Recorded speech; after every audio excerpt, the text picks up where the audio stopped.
자, 여러분 안녕하세요. 돈의 흐름을 읽어 세상을 이해하는 채널 머니갓생에 오신 것을 환영합니다. 요즘 뉴스만 틀면 나오는 단어가 있죠? 바로 무역전쟁. 이 단어를 들으면 어떤 나라가 떠오르시나요?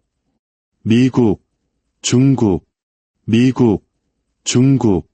그렇죠. 전 세계 경제의 지투, 이 두 거인이 서로 으르렁대며 싸우는 모습이 익숙하실 겁니다. 그런데 여기서 진짜 궁금한 게 생깁니다. 왜 이 싸움은 항상 무역 전쟁에서 멈추는 걸까요? 왜 진짜 총과 칼을 겨누는 전면전으로 번지지는 않을까요? 오늘 이 거대한 미스터리를 파헤쳐 볼 텐데요. 이 복잡한 국제관계와 돈의 흐름을 꿰뚫어보는 경제적 지혜를 얻고 나아가 여러분의 자산 포트폴리오를 단단하게 만들고 싶으시다면 지금 바로 구독과 알림 설정 버튼을 눌러주세요. 여러분의 갓생을 위한 첫 번째 투자가 될 겁니다. 미국과 중국, 이 둘은 지금 마치 거대한 줄다리기를 하고 있는 것과 같습니다. 미국은 세계 경제의 일진 자리를 지키기 위해 필사적이고 중국은 그 자리를 빼앗기 위해 모든 수단을 동원하고 있죠. 어떤 학자들은 이 상황을 투키디데스의 함정이라는 말로 설명합니다. 고대 그리스의 역사가 투키디데스가 한 말인데요. 간단히 말해 새로 떠오르는 신흥 강국이 기존 패권 국가의 자리를 위협할 때 결국 파국적인 전쟁으로 치닫게 된다는 이론입니다. 고대 그리스 시절 잘 나가던 스파르타가 무섭게 성장하는 아테네를 보고 불안감을 느껴 결국 펠로폰네소스 전쟁을 일으킨 것처럼 말이죠. 이 전쟁으로 둘 다 엄청난 경제적 타격을 입고 결국 몰락의 길을 걷게 됩니다. 만약 오늘날 미국과 중국이 이런 식의 전면전을 벌인다면 어떨까요? 아마 1차, 2차 세계대전을 합친 것보다 훨씬 더 파괴적이고 끔찍한 결과를 낳을 겁니다. 그런데도 이런 일은 일어나지 않을까요? 그 비밀의 열쇠는 바로 빚에 있습니다. 놀랍게도 미국이 중국에게 어마어마한 빚을 지고 있기 때문입니다. 그 금액이 무려 8,590억 달러, 우리 돈으로 환산하면 1,100조 원이 훌쩍 넘는 돈입니다. 상상이 가시나요? 물론 현대 경제에서 국가 간에 돈을 빌려주는 건 아주 흔한 일입니다. 오히려 국가 경제를 유지하기 위한 효과적인 수단이죠. 지금 세계 경제는 거미줄처럼 얽혀 있어서 국내에서 돈을 빌리는 것보다 다른 나라에서 빌리는 게 더 쉬울 때도 많습니다.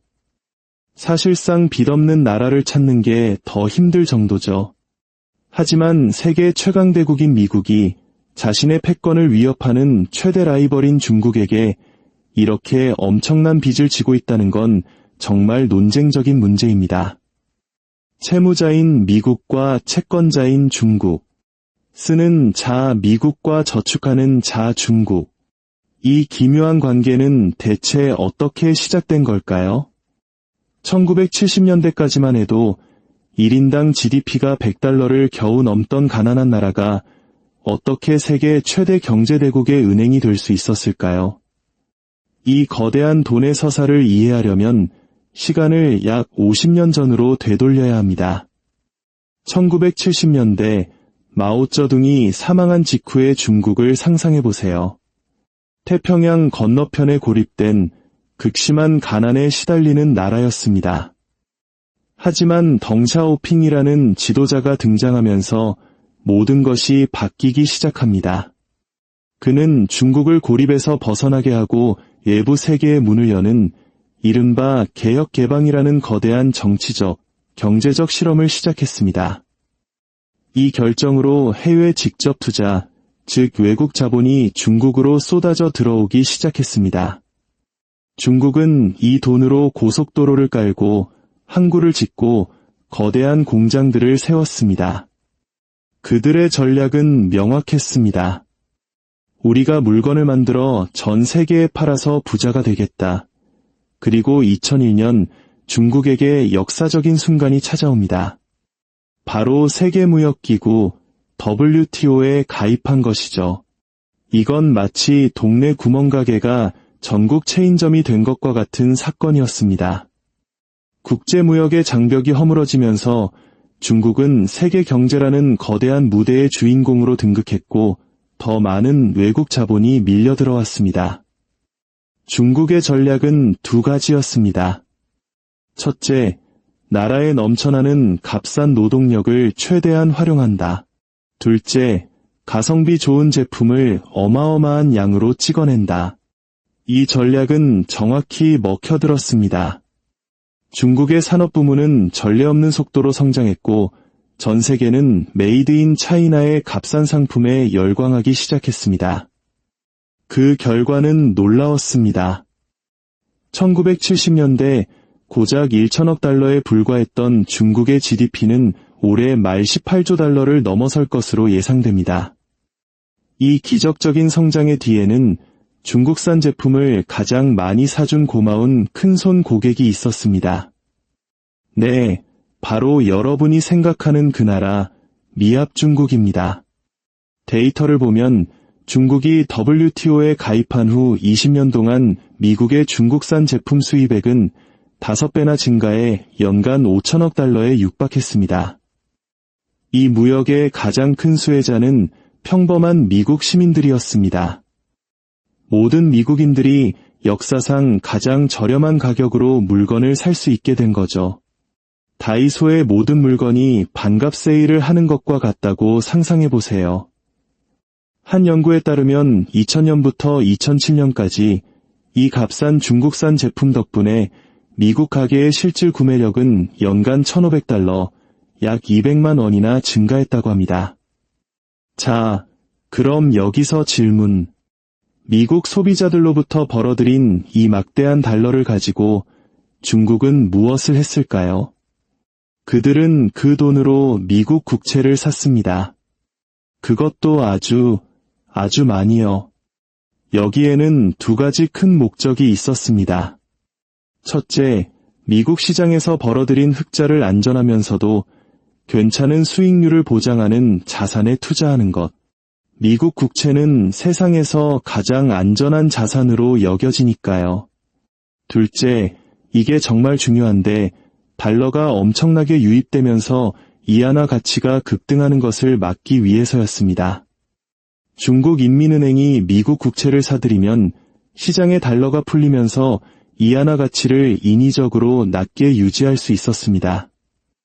이안화 가치가 낮게 유지된다는 건 무슨 의미일까요? 바로 중국산 제품이 국제시장에서 영구적인 블랙 프라이데이 세일을 하는 것과 같은 효과를 냅니다. 수출 가격 경쟁력이 엄청나게 강해지는 거죠. 이 전략 덕분에 중국의 수출 주도 경제는 더욱 폭발적으로 성장할 수 있었습니다. 물론 미국도 이득을 봤습니다. 중국이 미국 국채를 대량으로 사주니 미국은 자국 내 금리를 낮게 유지할 수 있었습니다. 덕분에 미국 정부, 기업, 그리고 소비자들은 아주 싼 이자로 돈을 빌릴 수 있게 되었죠. 하지만 이 달콤한 공생 관계는 오래가지 않았습니다. 빛이 있으면 그림자도 있는 법. 값싼 중국산 수입품은 미국 제조업에 치명타를 날렸습니다. 1999년부터 2011년까지 미국 내에서 거의 100만 개의 제조업 일자리가 사라졌고 국가 경제 전체적으로는 200만 개가 넘는 일자리가 증발했습니다. 한때 미국의 산업 심장이었던 러스트벨트 지역은 말 그대로 녹슬어버렸죠. 이러한 지역 산업의 붕괴는 훗날 도널드 트럼프가 대통령이 되는 중요한 배경이 되기도 했습니다. 중국과의 무역 전쟁을 시작하겠다는 그의 공약은 중국산 수입품 때문에 일자리를 잃은 수많은 사람들의 마음에 깊은 공감을 불러일으켰습니다. 게다가 2008년 글로벌 금융위기는 미국 정부에게 뼈아픈 교훈을 주었습니다. 값싼 이자로 돈을 빌리기 위해 중국의 국채 매입에만 의존하는 것이 장기적으로 얼마나 위험한 일인지를 깨닫게 된 거죠. 엎친 데 덮친 격으로 중국이 항상 정정당당하게 개임을 한 것도 아니었습니다. 국제무역법을 어기거나 환경 및 노동 규제를 교묘히 피해가며 경쟁 우위를 점하는 사례들이 보고되었습니다. 심지어 미국 기업들의 지적 재산권을 훔치거나 미국 제품의 위조품을 대량으로 만들어내는 문제까지 불거졌습니다. 양국 간의 긴장은 서서히 고조되기 시작했습니다. 시간은 흘러 2010년대. 이제 미국과 중국은 서로에 대한 의존도를 줄이기 위해 각자의 경제 전략을 재검토하기 시작합니다. 이른바 디커플링의 시대가 온 거죠. 미국은 중국 제조업에 대한 과도한 의존에서 벗어나기 위해 베트남, 멕시코, 인도 같은 다른 나라로 눈을 돌렸습니다. 이들 신흥 경제국들은 새로운 제조업 허브로 떠오르기 시작했죠. 중국 역시 미국과의 지정학적 갈등이 심화되자 미국 국채 보유량을 줄이기 시작했습니다. 실제로 중국의 미국 국채 매입은 2012년 이후 꾸준히 감소해왔고 2022년 1월 이후에만 17% 이상 줄어들었습니다. 겉으로 보면 워싱턴과 베이징 모두 이혼 서류에 도장을 찍기로 결심한 것처럼 보입니다. 하지만 현실은 그렇게 간단하지 않습니다. 우리가 매일 사용하는 수많은 제품들, 스마트폰부터 전기차, 의료 장비에 이르기까지 이 모든 것이 중국의 제조 능력과 미국의 연구개발이 결합된 미중 파트너십 덕분에 가능했습니다. 미국이 중국을 대체하기 위해 베트남에서 수입을 늘린다고 하지만 여기엔 엄청난 아이러니가 숨어 있습니다. 그 베트남이 만드는 제품의 부품과 원자재 상당수는 어디서 올까요? 바로 중국입니다. 결국 미국은 중국에 대한 의존도를 줄이는 게 아니라 그저 글로벌 공급망에 몇 단계를 더 추가해서 복잡하게 만들고 있을 뿐입니다. 사실상 이혼이 아니라 더 복잡한 별거 상태에 들어간 셈이죠. 이처럼 피할 수 없어 보이는 경제적 상호 의존에도 불구하고 미국과 중국 사이의 지정학적 긴장은 세계 무역시장에 거대한 파장을 일으킬 준비를 하고 있습니다. 제가 처음에 언급했던 투키디데스의 함정을 기억하시나요? 미국과 중국이 글로벌 리더십을 놓고 경쟁하는 지금 이 고대의 함정이 점점 더 크게 입을 벌리고 있는 것처럼 보입니다. 과연 새로운 강자 중국과 기존의 패자 미국은 파국적인 충돌을 피하고 공존의 길을 찾을 수 있을까요? 아니면 역사는 반복될까요? 이 거대한 두 나라의 줄다리기가 앞으로 우리의 지갑과 투자에 어떤 영향을 미칠지 우리는 그 어느 때보다 날카로운 눈으로 지켜봐야 할 것입니다.